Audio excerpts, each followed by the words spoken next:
Imagina que estás en una cena en el Palacio Nacional. Nada pequeña, ni mucho menos modesta.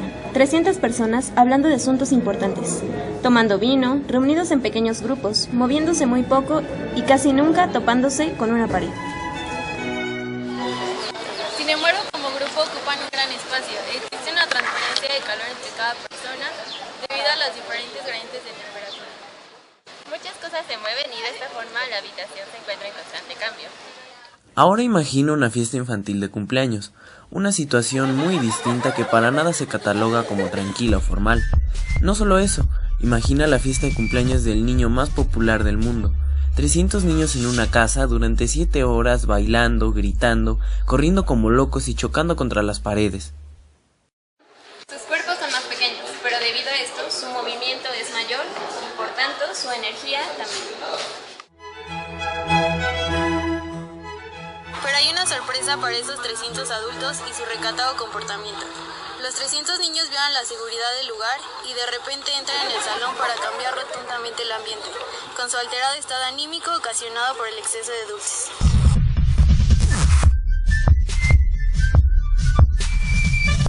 Los niños siguen corriendo y jugando de la misma forma. Algunos tropiezan con el presidente, otros son perseguidos por el personal de seguridad. Los adultos comienzan a moverse para esquivar a los más traviesos y algunos son empujados unos contra otros debido al desorden.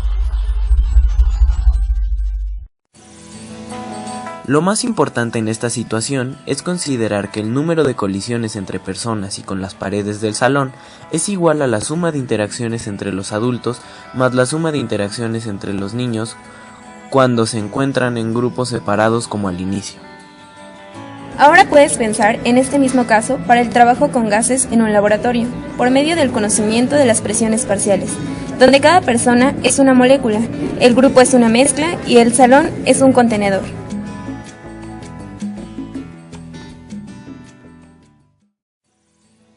John Dalton, en 1803, fue la primera persona en modelar a los átomos y su comportamiento a partir de la expansión de la ley de Joseph Louis Proust, de las proporciones definidas, para desarrollar la ley de las proporciones múltiples.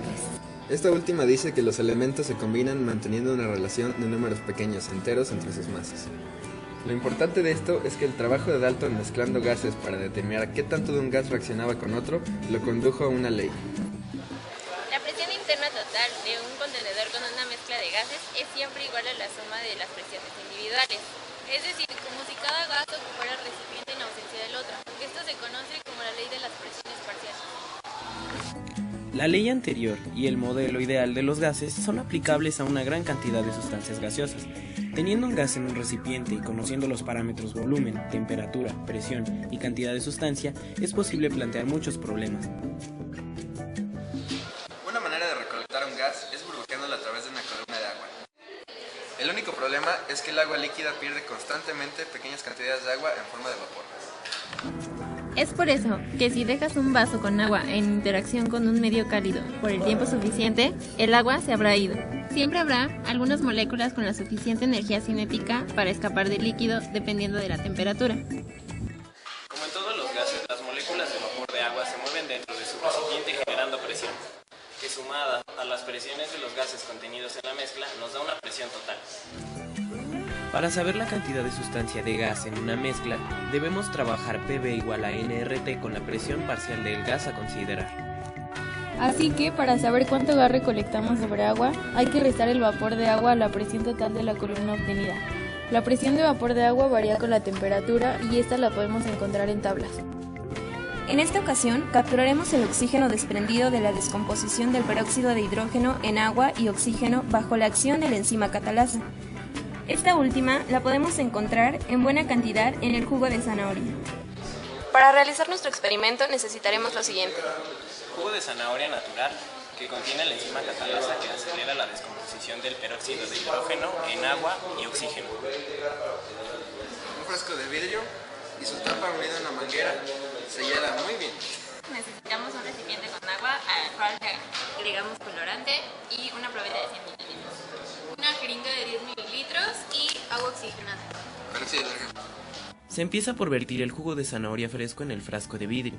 La cantidad no es necesariamente precisa. Solo se debe considerar que queda en exceso con respecto al peróxido de hidrógeno, pues el reactivo limitante en esta ocasión es el peróxido. Se cierra bien el frasco con su tapa unida a la manguera bien sellada. Para apreciar mejor el desplazamiento del agua en la columna, se tiñe el agua en el recipiente transparente con colorante vegetal. Usamos la probeta sin su base para introducirla dentro del recipiente con agua, llenarla completamente y levantar la columna.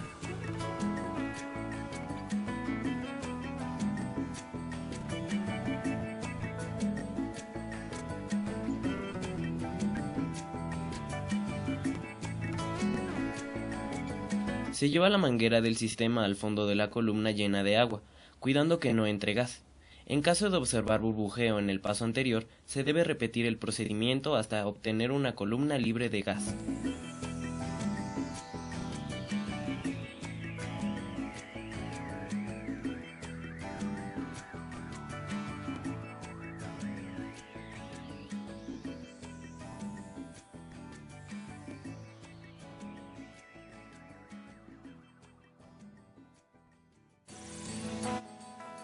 Llenamos la jeringa con 9.5 mililitros de peróxido de hidrógeno, de preferencia de compra reciente, pues puede descomponerse fácilmente al entrar en contacto con el medio. Una forma de expresar la concentración de disoluciones de peróxido es en volúmenes, es decir, el número de volúmenes de oxígeno que produce un volumen de peróxido. El peróxido utilizado es de 10.5 volúmenes, así que teniendo una probeta de 100 mililitros, con 9.5 mililitros de peróxido tendremos teóricamente 99.75 mililitros de oxígeno recolectado. Es importante recolectar suficiente gas para que el nivel de la columna de agua sea igual al nivel del agua en el recipiente. Se introduce la jeringa en la manguera y se sella con una buena cantidad de silicón frío para evitar fugas.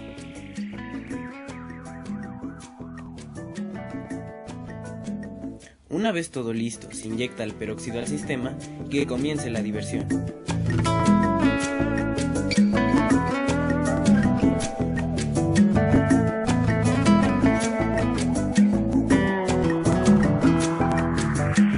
Debido a la reacción, se observa un cambio de color en el jugo de zanahoria.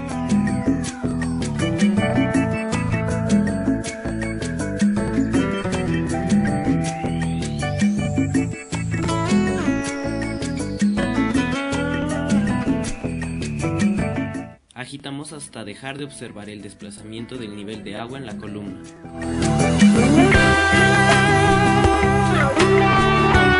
Lo importante de la recolección sobre una columna de agua es trabajar con un gas que sea muy poco soluble en agua.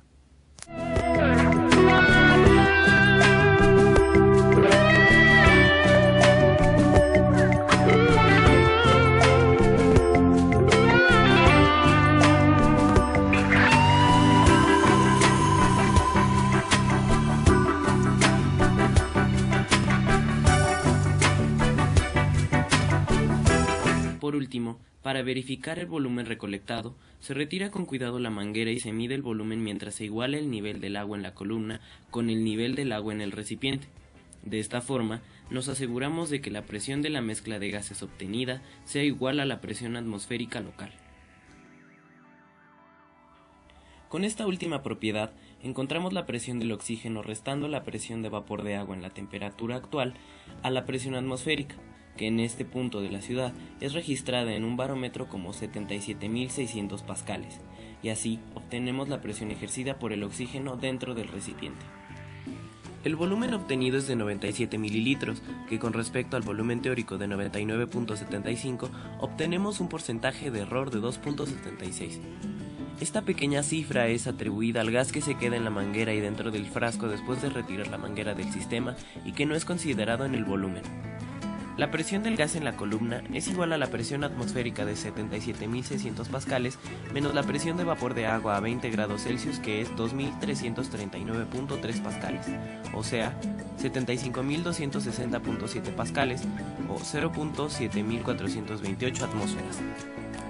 Entonces, conociendo la presión del gas, su volumen y la temperatura del medio en contacto con el sistema utilizado, que será la misma que la del gas recolectado por tratarse de un sistema cerrado, es posible aplicar la ecuación de los gases ideales para calcular la cantidad de sustancia recolectada.